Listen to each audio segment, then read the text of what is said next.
2026년 7월 22일 수요일 에스겔 28장 20절에서부터 26절 말씀 고통 뒤에 하나님의 설계도가 있습니다 라는 제목으로 주의 말씀 전하겠습니다. 21절과 22절 인자야 너는 얼굴을 시돈으로 향하고 그에게 예언하라. 너는 이르기를 주 여호와께서 이같이 말씀하시되 시돈아 내가 너를 대적하나니 내 가운데에서 내 영광이 나타나리라 하셨다 하라. 내가 그 가운데에서 심판을 행하여 내 거룩함을 나타낼 때에 무리가 나를 여호와인 줄을 알지라. 오늘 이 에스겔 이 말씀은 시돈을 향한 하나님의 심판의 메시지입니다. 그런데 24절에서부터 26절은 이스라엘 향한 회복의 약속의 말씀도 포함되어 있습니다. 20절에서부터 23절은 이방 나라 시돈을 향한 심판의 선포, 그 뒷부분은 이스라엘을 향한 회복의 약속. 그러니까 이 두 단락이 나란히 놓여 있다라는 것은 우연이 아니고 심판과 회복은 서로 다른 이야기가 아니라는 사실이죠. 오늘 이 말씀을 통해 우리가 붙들어야 될 게 뭐냐면 내 삶 속에 고통과 고난이 혹시 하나님의 더 크신 계획 안에 있는 것은 아닐까? 시돈이라는 나라의 심판이 이스라엘의 회복을 위한 과정이었던 것처럼 우리가 지금 겪고 있는 어려움이 하나님이 예비하신 설계도 안에 있는 것은 아닐까? 이 부분을 우리가 붙잡아야 된다는 겁니다. 여기서 놀라운 것은 하나님이 심판하시는 이유에 대해서 먼저 심판의 목적을 말씀합니다. 내 영광이 나타나리라. 내 거룩함이 나타나리라. 그들이 나를 여호와인 줄 알리라. 하나님의 목적, 심판의 목적. 하나님이 어떤 분인지를 드러내고자 한다는 것. 이 심판을 통해서. 이 시돈이라는 나라는 이스라엘 북쪽에 위치한 항구 도시입니다. 그런데 이 도시가 오랫동안 이스라엘 나라의 바알 숭배를 전파한 도시였고 영적으로 보면은 이스라엘을 오염시킨 나라가 시돈입니다. 이 바알 숭배를 퍼뜨리게 됐던 근원적인 나라가 바로 이 시돈이라는 거예요. 그러니까 하나님이 이 근원을 제거하시겠다는 거예요. 그래야 이스라엘이 하나님께로 돌아올 수 있기 때문에 그런 겁니다. 시돈의 심판이 결국 이스라엘을 위한 회복의 과정이라는 거예요. 하나님이 우리 삶에도 이런 방식으로 개입하실 때가 있습니다. 익숙했던 관계, 당연하게 여겼던 환경, 오래 의지하던 것들이 흔들리거나 사라질 때가 있죠. 그 순간은 괴롭지만은 그것은 우리를 파괴하고 멸망시키기 위한 것이 아니라 우리가 더 하나님께로 돌아올 수 있도록 하나님이 길을 만들어 내신 것이다. 24절 이스라엘 족속에게는 그 사방에서 그들을 멸시하는 자 중에 찌르는 가시와 아프게 하는 가시가 다시는 없으리니 내가 주 여호와인 줄을 그들이 알리라. 찌르는 가시와 아프게 하는 가시, 얼마나 이 표현이 구체적인지. 찌르는 가시, 상상만 해도 참 고통이 느껴지지 않습니까? 이스라엘 사방에서 주변 나라들이 이스라엘을 그렇게 멸시하고 괴롭혔다는 거예요. 그 가시가 오랫동안 이스라엘 삶에 박혀 있었다는 거예요. 가시가 박혀 있는 채 살아간다는 거예요. 여러분 얼마나 고통스럽겠습니까? 그런데 하나님이 다시는 그 가시가 없게 하겠다. 그 가시를 하나님이 제거해 주겠다는 겁니다. 그런데 이스라엘이 스스로 그 가시를 뽑으려고 여러 차례 애를 썼지만은 실패했어요. 그러니까 자기 힘으로는 그 가시를 제거할 수가 없는 거예요. 그런데 하나님이 그것을 직접 제거해 주겠다고 말합니다. 오랫동안 우리를 힘들게 했던 문제, 관계의 어떤 아픔, 끊어지지 않는 습관, 이거를 하나님이 빼주시겠다는 거예요.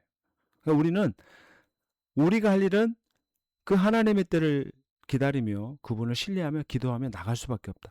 25절과 26절 주 여호와께서 이같이 말씀하셨느니라. 내가 여러 민족 가운데에 흩어져 있는 이스라엘 족속을 모으고 그들로 말미암아 여러 나라의 눈 앞에서 내 거룩함을 나타낼 때에 그들이 고국 땅 곧 내 종 야곱에게 준 땅에 거주할지라.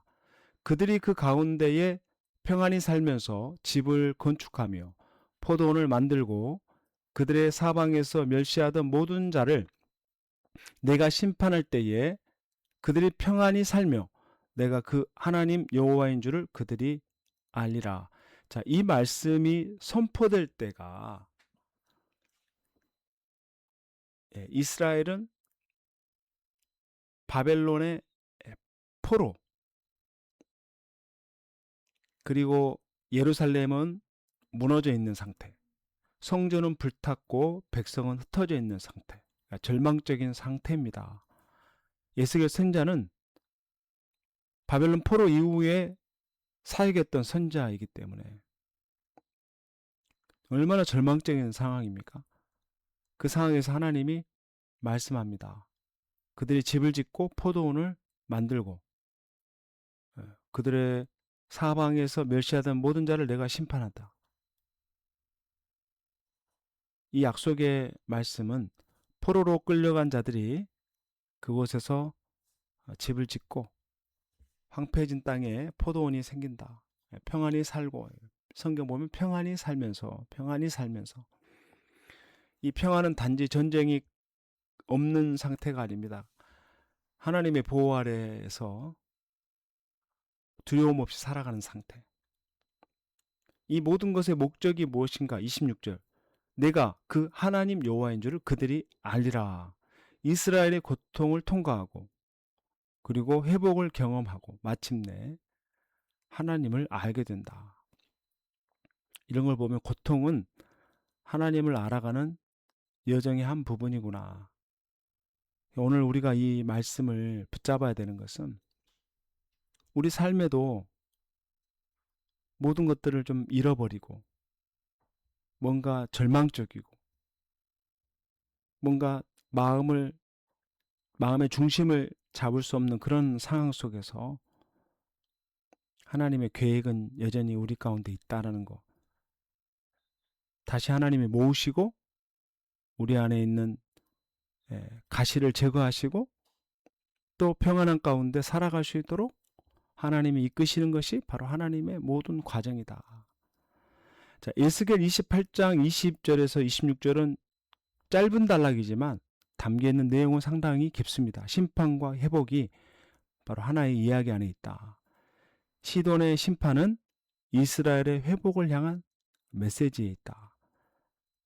하나님이 가시를 제거하시겠다고 말씀하신 것은 우리에게 진정한 평안한 삶을 준비하기 위한 과정이다. 오늘 우리가 지금 겪고 있는 이 고통이 하나님의 선한 뜻 안에서 이루어지고 있는 과정이라는 거. 하나님은 심판을 통해서도 때로는 가시를 통해서도 때로는 포로의 자리를 통해서도 하나님이 일하고 계신다. 그 모든 것의 목적은 우리가 하나님이 나의 하나님인 줄 알게 하신다는 것.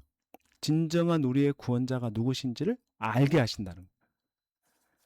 오늘 우리로 하여금 살아계신 하나님, 그 하나님을 우리가 대면하고 늘 그 하나님의 도움을 받으면서 우리가 하나님의 보호 속에서 살고 있다라는 것을 또 경험하면서 오늘도 주님과 동행하는 저와 여러분 될 수 있기를 주님의 이름으로 축원합니다. 아멘. 거룩하신 하나님 아버지, 오늘 이 에스겔 말씀을 통해 고통 뒤에 숨겨진 주님의 놀라운 계획을 보게 하시니 감사합니다. 심판 가운데서도 회복을 선포하셨던 하나님, 우리 인생의 가시를 제거하시는 분이 하나님이시라는 것, 고통의 끝에 주님이 예비하신 놀라운 평안과 땅이 있다라는 것. 하나님, 오늘 우리의 마음을 위로하시고 사랑하는 성도들을 각자의 자리에서 여전히 찌르는 가시와 같은 아픔, 그 아픔 앞에 신음하는 성도들, 스스로 해결할 수 없고 제거할 수 없는 그 가시들을 주님이 가장 적절한 때에 제거하여 주시고 고통 가운데서도 평안함을 누리고 하루하루 삶 속에서 주님과 동행하는 복된 삶이 되게 하여 주시옵소서. 좋으신 예수님의 이름으로 간절히 기도하옵나이다. 아멘.